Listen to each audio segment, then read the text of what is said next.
පින්නතුනි, අද ධර්ම දේශනාවේ මාතෘකාව හැටියට මම යොදා ගන්න කල්පනා කළේ ධම්මපද පාළියේ ලෝක කියන වර්ගයේ සඳහන් වන පළවෙනි ගාථා රත්නය.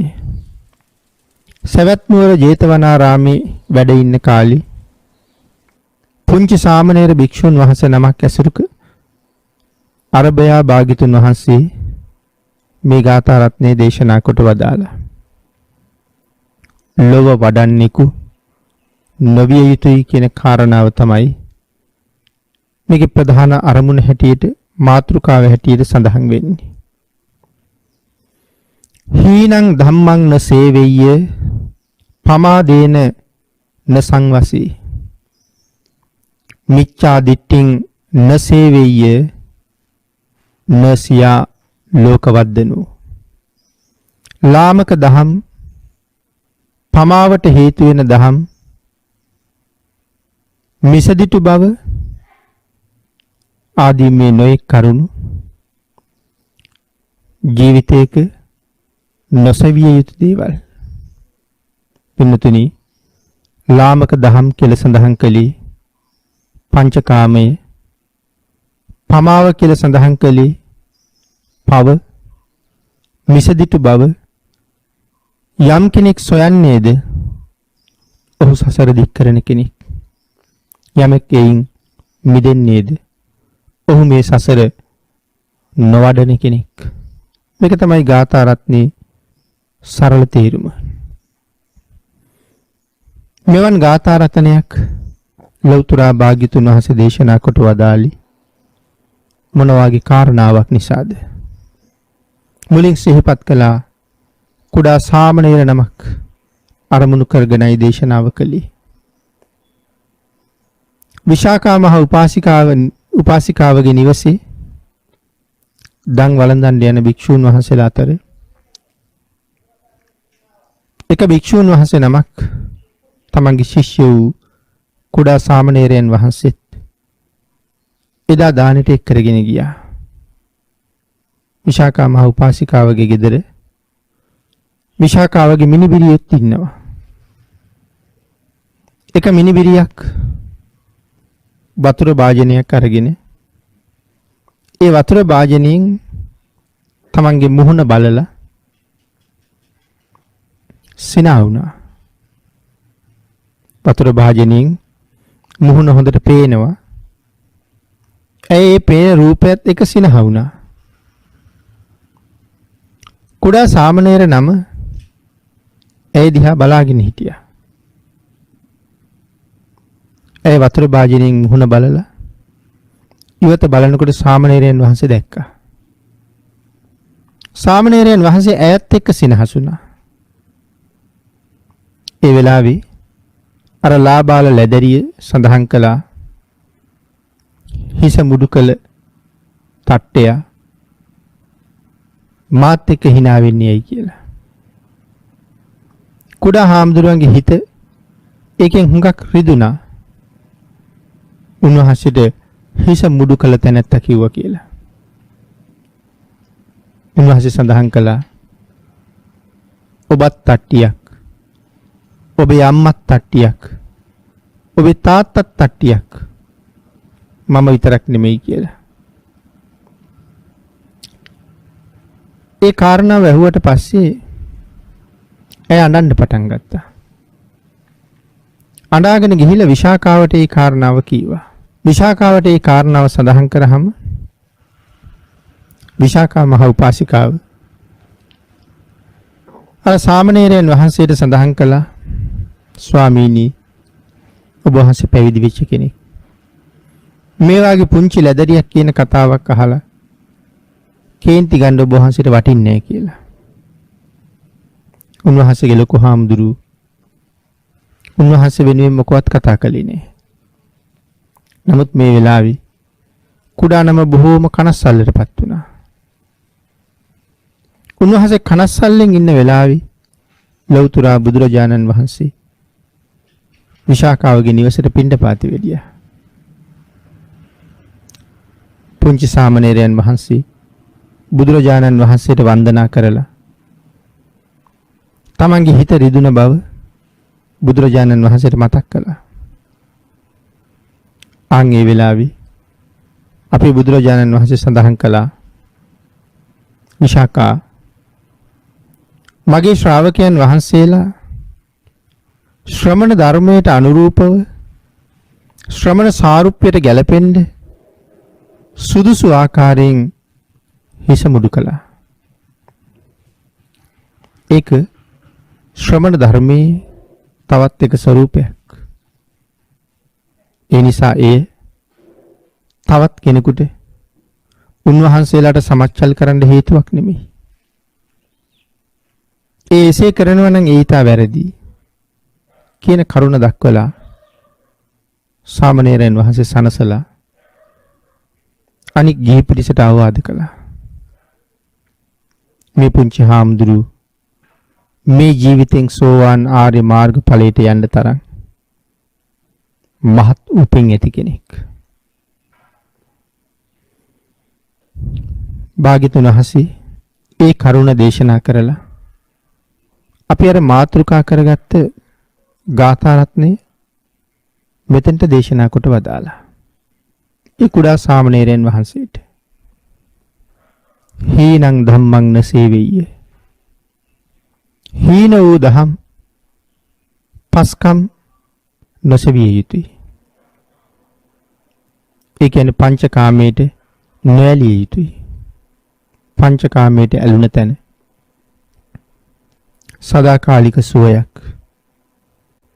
කවදාවත් ඔහුට ලැබෙන්නේ නැහැ. මොනවාද පංචකාම කියලා කියන්නේ? පංච ඉන්ද්‍රියන් කැමති වෙන්නේ මොනවටද? ඒවට කියනවා පංචකාම කියලා. මොනවටද පංච ඉන්ද්‍රියන් කැමති? ඇහැ කැමති රූපයට, කන කැමති ශබ්දයට, දිව කැමති රසයට, නාසය කැමති සුවඳට, ශරීරය කැමති පහසට. යම් කෙනෙක් මෙන්න මේ ඉන්ද්‍රියන් කැමති දේවල් වලට තමන් වහල් වෙලා, නැත්නම් ඉන්ද්‍රියන්ගේ වහලෙකු බවට තමන් පත් වෙලා කටයුතු කරන්න පටන් ගත්තොත් ඔහු ප්‍රමාදී පුද්ගලයෙක්. මෙතන භාග්‍යතුන් වහන්සේ දේශනා කොට වදාළේ පස්කම් දහම්ද පමා බවද, මිසදිටු බවද, නොසෙවිය යුතු සසර නොඇඩිය යුතුය. මිසදිටු බවද නොසෙවිය යුතුයි, සංසාරේ දික් නොකර ගත යුතුයි. එහෙනම් පස්කම් දහම් කියලා සඳහන් කරාම පමා බව, මේ පංචකාමයේ ළඟ ඕන කෙනෙක් ප්‍රමාදයි. භික්ෂුන් වහන්සේ නමකගේ ගමන ධර්මයේ උපමා කළේ තැනක මොනරෙක් හංසයෙකුට. ඒ භික්ෂුන් වහන්සේ හංසයට උපමා කළේ හංසයට ජලයේ යන්නත් පුළුවන්, හංසයට ගොඩ බිම යන්නත් පුළුවන්. ඒ විතරක් නෙමෙයි, හංසයට ගොඩ බිමත් වේගෙන් යන්න පුළුවන්. හංසයට ජලයේත් වේගෙන් යන්න පුළුවන්.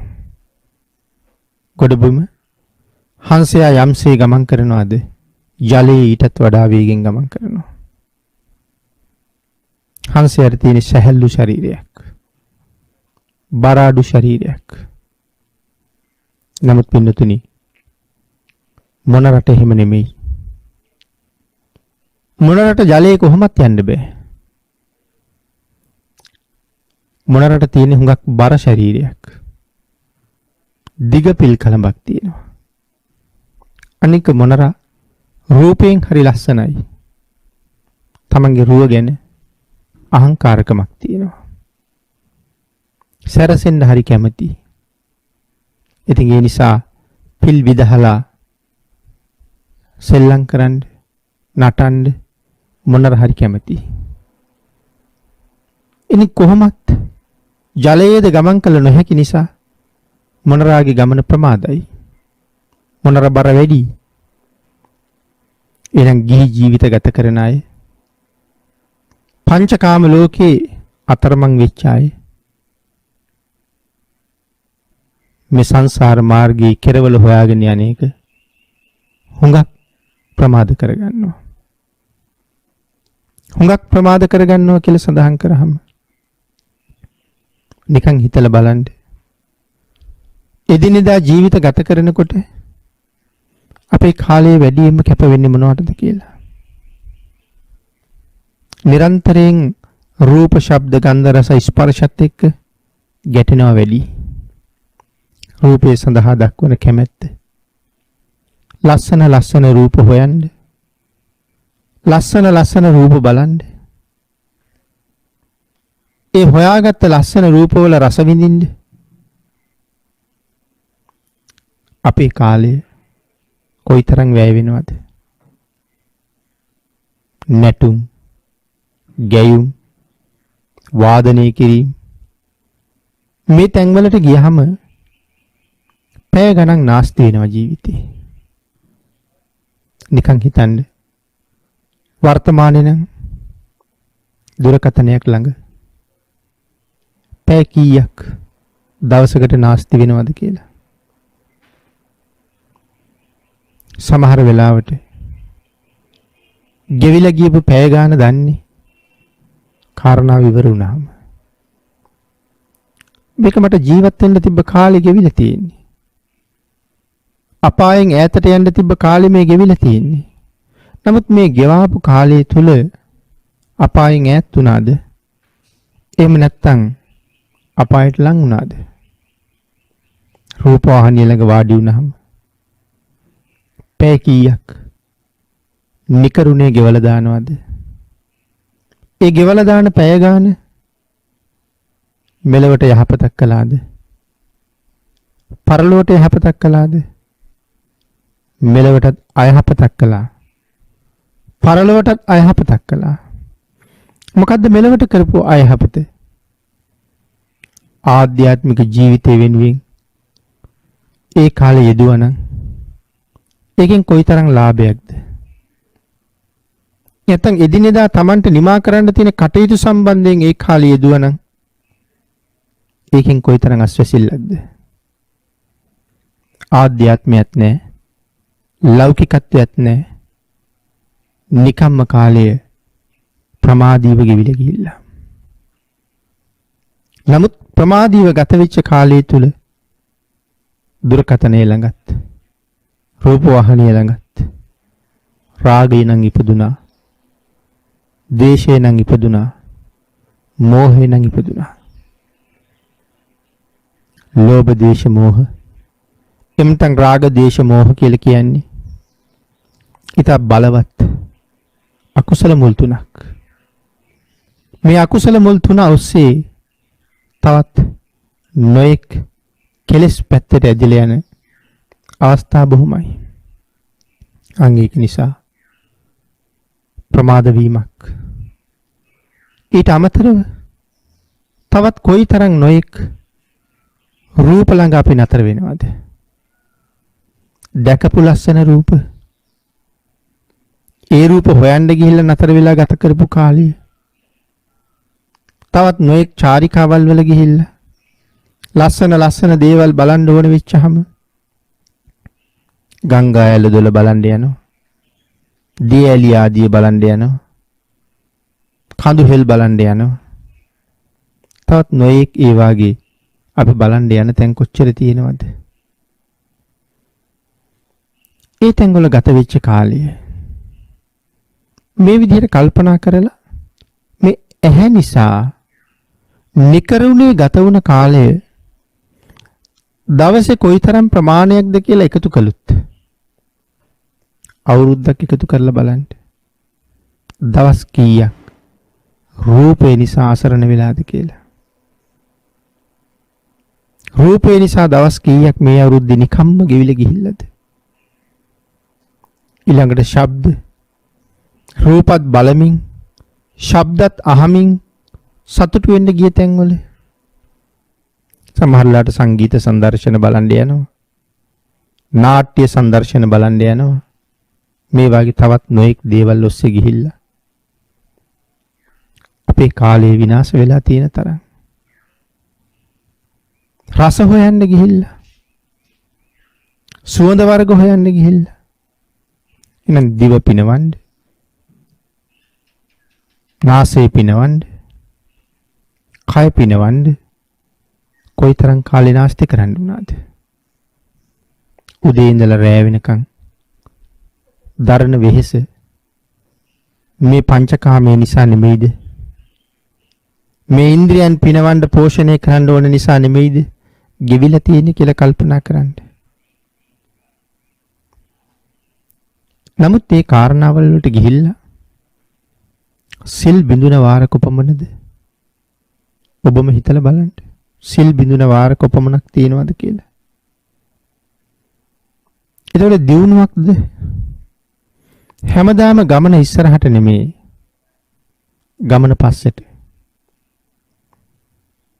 නමුත් අපි දවසින් දවස යා යුත්තේ ඉදිරියට. අදට වඩා හෙට හොඳ වෙන්නයි ඕනේ. අදට වඩා හෙට ජයග්‍රාහී පුද්ගලයෙක් වෙන්න ඕනේ. අදට වඩා මම හෙට මුහුකුරා ගියපු කෙනෙක්. ඒ වයසින් විතරක් නෙමෙයි ප්‍රඥාවෙන්ද මෝරන්න ඕනේ. හැබැයි තත්ත්වයේ යථාර්ථයේ ඇත්ත ඇති හැටියෙන් අපිට අවබෝධ වෙන්න ඕනේ. අනිත්‍ය දුක්ඛ අනාත්ම කියන ත්‍රිලක්ෂණේ වැටහෙන්න ඕනේ. ඇති වෙච්ච දෙයක් නැති වෙනවා. නමුත් නැති වෙච්ච දේ ආයෙ ඇති වෙනවා. ඉතින් මේ අනිත්‍ය ධර්මතාවය යමක විනාශය අපිට දුකක්. ඒ නිසා අනිත්‍ය නිසා තියෙන දුකක්.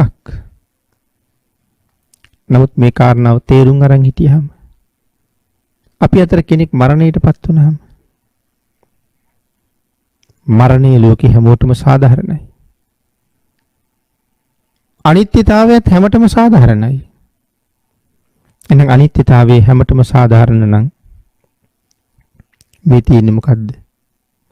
ඒ තියෙන ජීවිතයගේ අනිත්‍ය බව.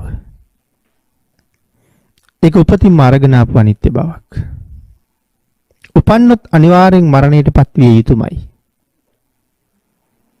දීර්ඝ කාලීන ස්ථිර ප්‍රයත්නක් තියෙන කවුරුවත් මේ ලෝකේ නැහැ. එහෙනම් දරුවෙක් උපදිනකොටම අපි දන්නවා දරුවා කවදා හරි මැරෙනවා. අපේ අම්මා තාත්තා දිහා බලනකොට, ඥාති සහෝදර හිත මිතුරන් දිහා බලනකොට අපි දන්නවා මේ හැමෝම දවසක මැරෙනවා.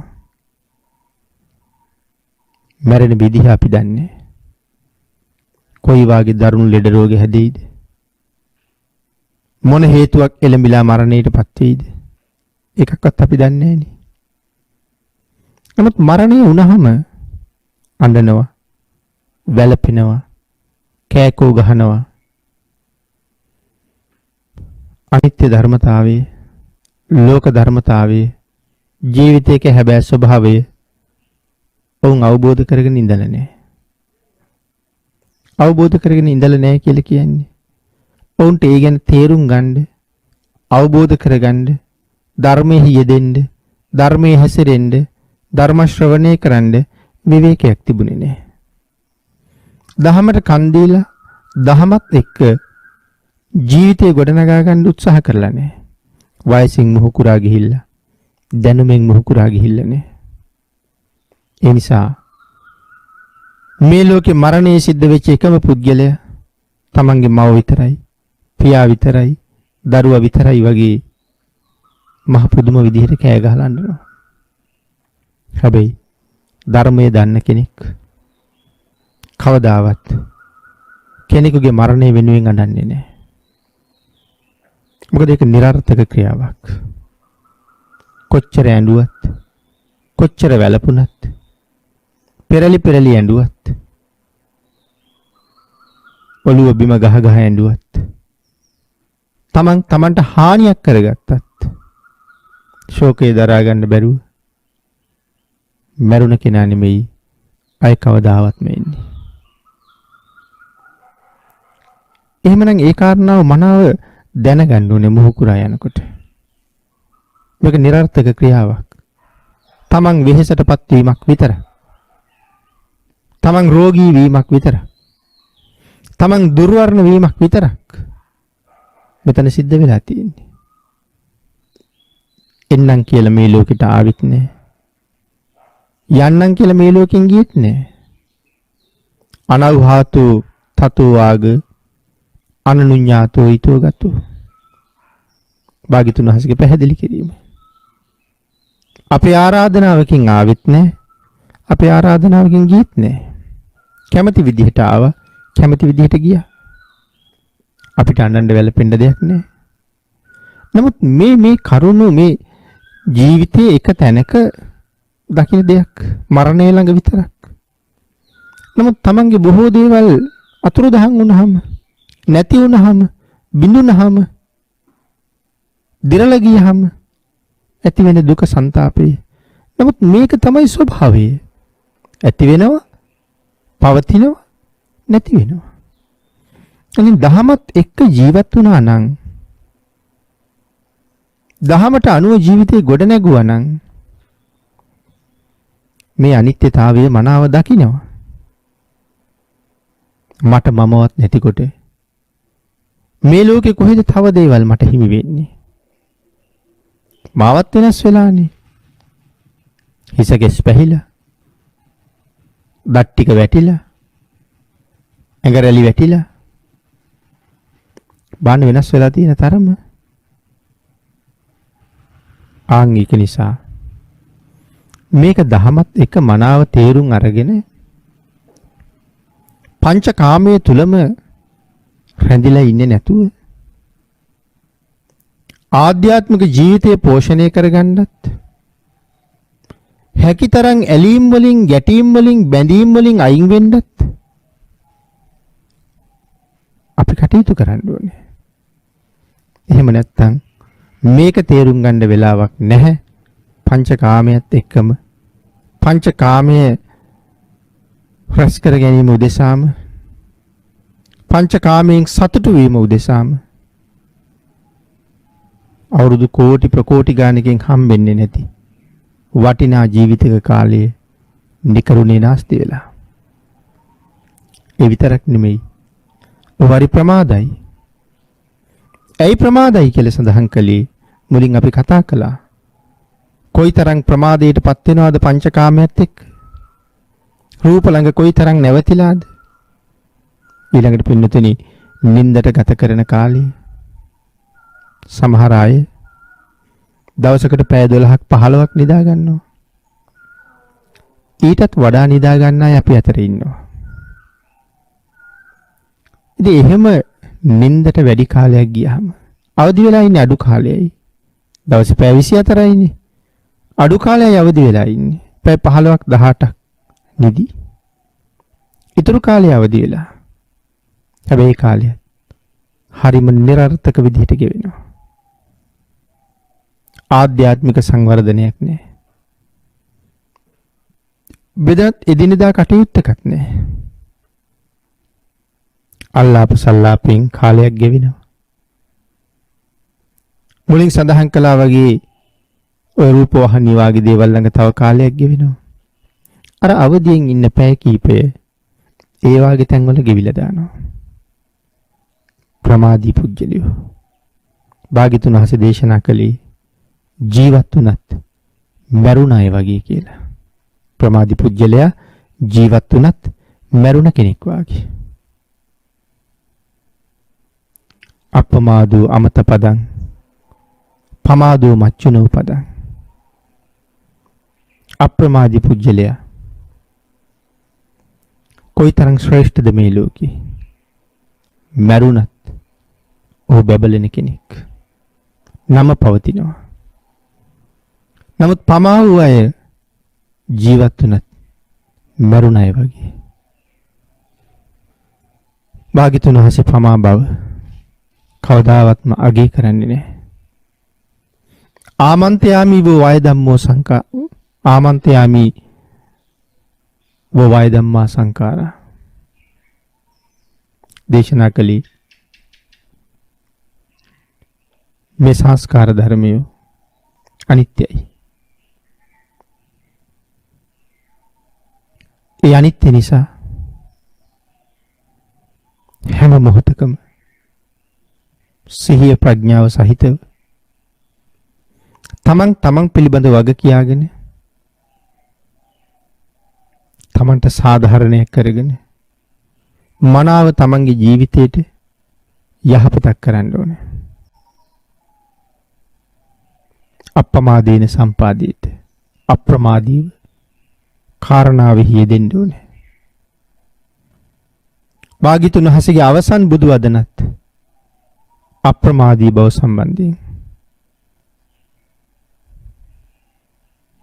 එකයි සඳහන් කළේ ආමන්ත්‍රයාමි භික්ඛවේ වය ධම්මා සංඛාරා අප්‍රමාදේන සම්පාදේත. භික්ෂූන්ට ආමන්ත්‍රණය කරලා දේශනා කරනවා සංස්කාර ධර්මයන් අනිත්‍යයි අප්‍රමාදීව කටයුතු කරන්න. මේ ජීවිතේ කොයි මොහොතේ අහිමි වෙයිද දන්නේ. අහිමි වුණොත් අය මොන කාලාන්තරයකින් ලැබෙයිද දන්නේ.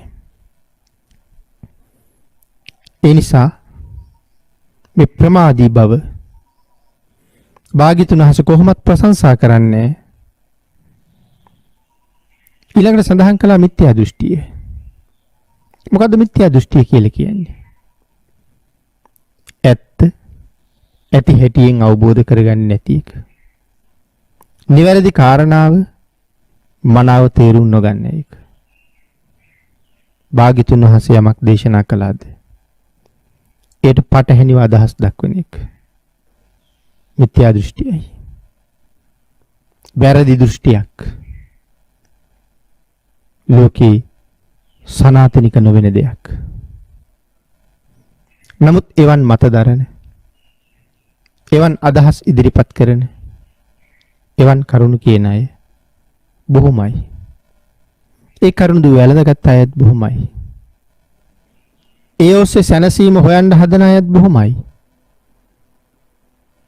සංසාරයෙන් ඈතර වෙන්න බොහොම කෙටි ක්‍රම හොයන කාලයක් මේක. ඒ සඳහා දන් දෙන්න ඕනේ නැහැ කියනවා. ඒ සඳහා සිල් ආරක්ෂා කරන්න ඕනේ නැහැ කියනවා. සමහර කෙනෙක් භාවනා කළාම විතරක් ඇති කියලා කියනවා. පින්නතුනි ඒක එහෙමනම් ලෞතර බුදුරජාණන් වහන්සේ ඒක මුලින් දේශනා කරනවා. නමුත් භාග්‍යතුන් වහන්සේ ශාසනය ඇතුලේ අනුපූර ප්‍රතිපත්තියක් පෙන්නලා තියෙන්නේ. දාන, සීල, භාවනා. දානයෙන් තොරව, සීලයෙන් තොරව භාවනාවකින් ඵල ලබන්න බෑ පින්නතුනි. අත්හැරීම අත්‍යවශ්‍යයි. සංවරය, සික්කිත බව අත්‍යවශ්‍යයි. එහෙම නැතුව සැනසීමක් හොයන්න බෑ භාවනාවෙන් විතරක්. අපි භාග්‍යතුන් වහන්සේ මේ කරුණ දේශනා කරනකොට මනාව පැහැදිලි කරලා මනාවම දේශනා කොට වදාලා. සීල සංවරය නැති තැන කොහෙන්ද චිත්ත විසුද්ධියක්? සීල විසුද්ධිය නිසා තමයි චිත්ත විසුද්ධිය ලැබෙන්නේ. දානයේදී අපි කලේ අත්හැරීම. අත්හැරීම ප්‍රගුණ කරන්න දානයේ තරම් ප්‍රතිපත්තියක් තවත් නැහැ. අත්හරින්න නැතුව කොහොමද ඒ උතුම් නිවන හොයාගෙන යන්නේ? තෘෂ්ණාව නැත්තරම නැති වෙන්න ඕනේ. එදාටයි නිවනට යන්න පුළුවන් වෙන්නේ. අනිත් එක තමයි පින්නතුනි සෝවාන් ආදී මාර්ගඵල ලබා ගන්න බලාපොරොත්තු වෙනවා නම් අපිට එකපාර සෝවාන් වෙන්න බෑනේ. ඒ උතුම් ආර්ය මාර්ගඵලයේ සාක්ෂාත් කරගන්න යා යුතු පියවරක් තියෙනවා. අනුගමනය කළ යුතු වැඩපිළිවෙලක් තියෙනවා. එහෙනම් මුලින්ම සීලේ තියෙන්න ඕනේ. සක්කාය දිට්ඨි, විතිකිච්ඡා, සීලබ්බත පරාමාස. මේ සංයෝජන තුන ප්‍රහීන වෙන්න ඕනේ. විතිකිච්ඡා කියලා කියහම සැකය. බුද්ධ ආදී 8 තැන පිළිබඳව සැකය. ඉතින් භාග්‍යතුන් වහන්සේ ඇතුළු මේ විශේෂ කාරණා 8ක් සඳහන් කරනවා තුනුරුවන් ප්‍රධානව මේ කරුණු 8 සැක කරන්න එපා කියලා. ඉතින් යමෙක් ඒ කරුණු සැක කරලා ඒ සඳහා වෙනම අදහස් ඉදිරිපත් කරන්න පුළුවන්. එතකොට අන්න මිත්‍යා දෘෂ්ටියක් එතෙන්ට එකතු වෙන්න පුළුවන්. භාග්‍යතුන් වහන්සේ දේශනා නොකළ කාර්යයක්. භාග්‍යතුන් වහන්සේ දේශනා නොකළ දේශනාවක් ඒ තුල තියෙනවා. ඒක මිසදිටුවක් බවට පත් වෙනවා. අනික සෝවාන් කෙනෙක් බවට පත් වෙන්නේ. පින්නතරි සෝවාන් කෙනෙක් කොයි වගේද? සෝවාන් වහන්සේගේ හැසිරීම, සෝවාන් වහන්සේගේ කතාබහ, සෝවාන් වහන්සේගේ එදිනෙදා කටයුතු කොයි වගේද? සෝවාන් වෙන්න කලින් අපි සෝවාන් වුණා වගේ වෙන්න ඕනේ. සෝවාන් වෙච්ච කෙනෙක් වගේ වෙන්න ඕනේ. සෝවාන් වෙච්ච කෙනෙක් වගේ හැසිරෙනකොට තමයි ඒ සෝවාන් බව ලැබෙන්නේ. එහෙම නැත්නම් සෝවාන් වුණාට පස්සේ පන්සිල් රකින්න නෙමෙයිනේ. මනාව සිල් ආරක්ෂා කරගෙන සක්කාය දිට්ඨියෙන් ඈත් වෙන්න කටයුතු කරමින් වැරදි සීල වෘතවල බැහැගෙන මිත්‍යා දෘෂ්ටිකයෙක් බවට පත් නොවි යම් කෙනෙක් කටයුතු කරනවා නම් එහෙම කටයුතු කරගෙන යන අතරතුර සෝවාන් වෙන්න පුළුවන්. එහෙම නැත්නම් සෝවාන් වුණාට පස්සේ සිල් රකින්නවා කියන කාරණාවක් තුල සෝවාන් බවක් වෙන්නේ නැහැ. ඒ නිසා දවසින් දවස ජීවිතේ ශික්ෂණයටපත් කරන්න ඕනේ. දවසින් දවස ජීවිතේ හික්මවා ගන්න ඕනේ. හැමදාම Tamanට අවවාද කරගන්න ඕනේ.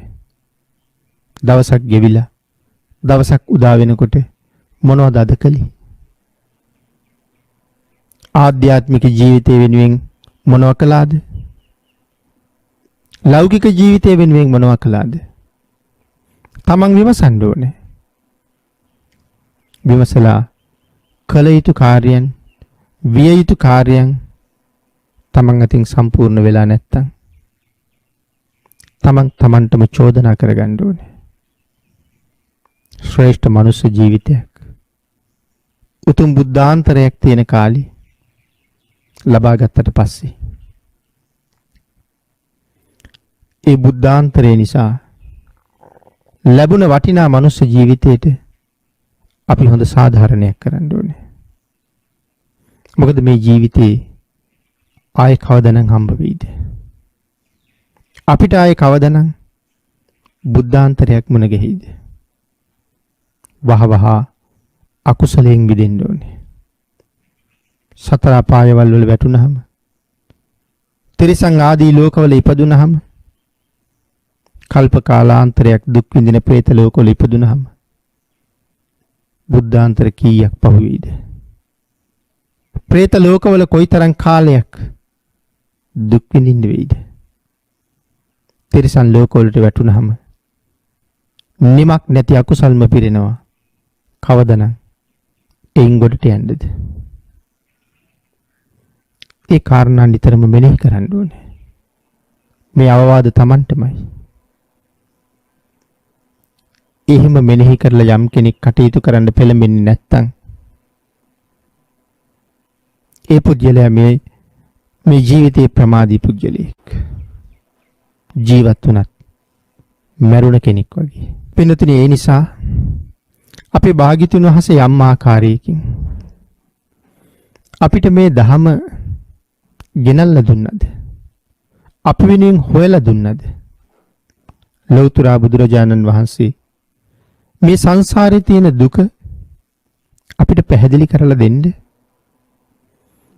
මහා කල්ප අසංඛ්‍ය ගණන් තනියම දුක් විඳා.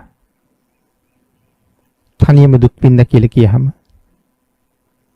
තමන් වහන්සේට සංසාරයෙන් එතර යන්න ලැබිච්ච අවස්ථාව මුලින්ම දීපංකර පාදමූලී දීපංකර භාග්‍යතුන් වහන්සේගෙන් බණපද දෙකක් අහලා. ගාථාවක 3 වෙනි පදයේ දේශනා කරන්න කලින් සව් කෙලෙස් නැසලා සිව් පිළිසිඹියා සහිතව රහත් වෙලා මේ සංසාරයෙන් එතර වෙන්නේ උන්වහන්සේට ලැබුණ අවස්ථාව. ඒ මොහොතේ උන්වහන්සේ අත්හැරියේ අමුතු තණ්හාවකටද? ලෝක සත්වයා සංසාරයෙන් එතර කරවන්න තමන්ට වීරිය තියෙනකොට ඒ වීරිය පසෙකලා තමන් තනියම සැනසෙන්න ගියොත් සසර මේ අහිංසකයන්ට මොකක් වෙයිද? තනියම සංසාරයෙන් එතර යන්න වීරිය නැති අයට මොකක් වෙයිද? ඒක නිසා තමන්ගේ සැනසීම පසෙක තියලා ලෝක සත්වයා සනසවලා තමනුත් සැනසෙන්න තීරණය කළා. මේ පාරමී පුරාගෙන යන ගමනේ උන්වහන්සේට තනියම නිවන් දකින්න ලැබිච්ච අවස්ථා කෝටි ප්‍රකෝටි ගණක්. හැම අවස්ථාවක්ම අත්හැරියා. ඒ ඔබ සහ මම වෙනුවෙන්. ඒක නිසා පින්නතුනි මේ තරම් දුක් විඳලා මේ තරම් කැපකිරීම කරලා ජීවිත පරිත්‍යාග කළා. ශරීරාංග පරිත්‍යාග කළා. ධන සම්පත් පරිත්‍යාග කළා. පාරමිතා තමන් හොයාගත්ත ධනෙ පරිත්‍යාග කළා. උපපාරමිතා තමන්ගේ ශරීර අවයව පරිත්‍යාග කළා. ඉන්ද්‍රියන් පරිත්‍යාග කළා. පරමත්ත පාරමිතා ජීවිතය දන් දුන්නා.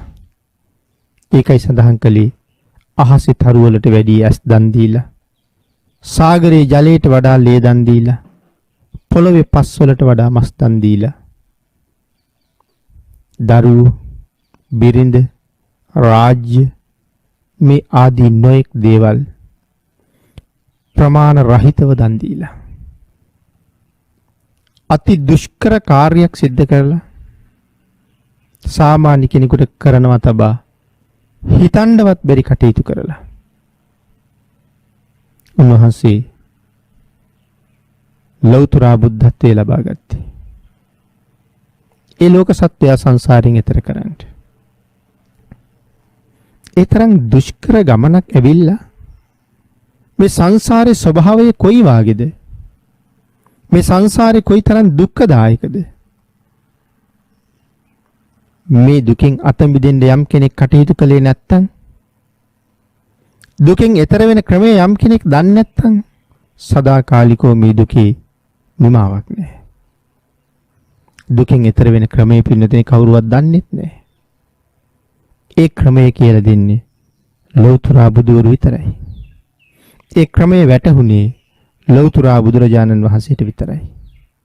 ඒ වැටහුණ ක්‍රමය, හැබෑම ක්‍රමය, නිවැරදි ක්‍රමය භාග්‍යතුන් වහන්සේ අපිට දේශනා කළා.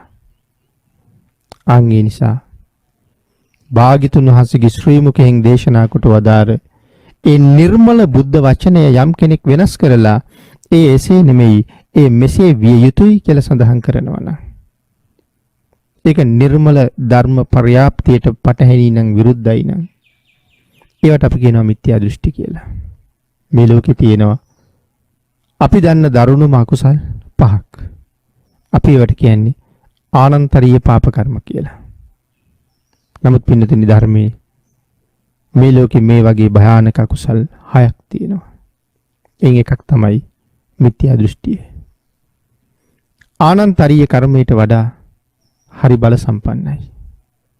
යම් කෙනෙක් ආනන්තරීය කර්මයක් කළොත් අන්තර්කල්පයක් අවීචී දුක් විඳින්න ඕනේ.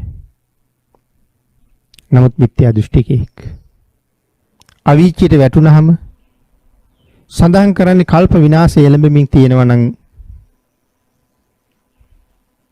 ආනන්තරීය කර්මයේ කරපු පුජ්‍යලයත් නිදහස් වෙනවා. නමුත් මිත්‍යා දෘෂ්ටික කර්මයේ කරපු කෙනා විනාශ වෙන සක්වලින් විනාශ නොවන වෙනත් සක්වලක අවීචයකට කර්මයේ විසින් මාරු කරලා හරිනවා කියලා. ඔහුට ගැලවීමක්, ඔහුට සැනසීමක් නැති තරම්. අතිශය දීර්ඝ කාලයක් නිරයවල් වලම දුක් විඳින්න සිද්ධ වෙනවා. නිර්මල බුද්ධ පර්යාප්තියට විරුද්ධව දක්වන හැම අදහසක්ම එවන් මිසදිටුවක් බවට පත් වෙනවා. ආන් ඒ නිසා මනාව ප්‍රමාදී ජීවිතයෙන් අත මිදලා අප්‍රමාදී කෙනෙක් බවට පත් වෙලා මිත්‍යා දෘෂ්ටියෙන් මිදලා තමන් සම්මා දිට්ඨිය පිහිටලා භාග්‍යතුන් වහන්සේ දේශනා කළා නම්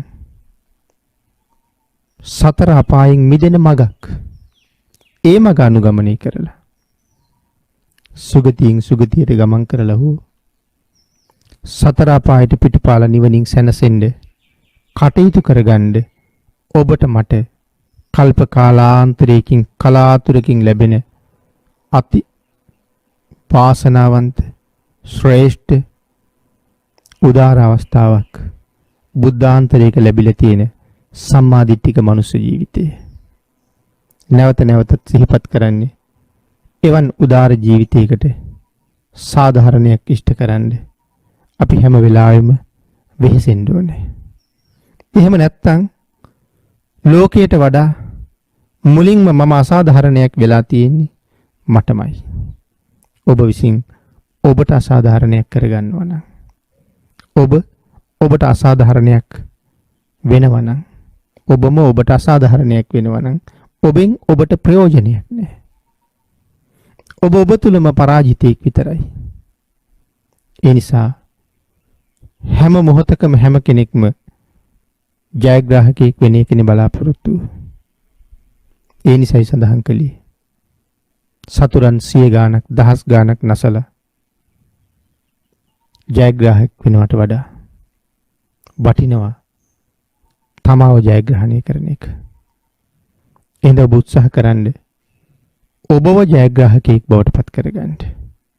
ලෞකික ජයග්‍රහණයට වඩා ලෝකෝත්තර ජයග්‍රහණය උතුම්. එවන් උතුම් ජයග්‍රහණයක් තුළින් සතර අපායෙන් සදහටම මිදෙන සංසාරයෙන් එතර වෙන වැඩපිළිවෙලකට අවතීර්ණ වෙන්න තුනුරුවන්ගේ ආශිර්වාදයෙන් ශක්තිය, ධෛර්යය, වාග්ය වාසනාව උදා වේවා කියලා ආශිර්වාද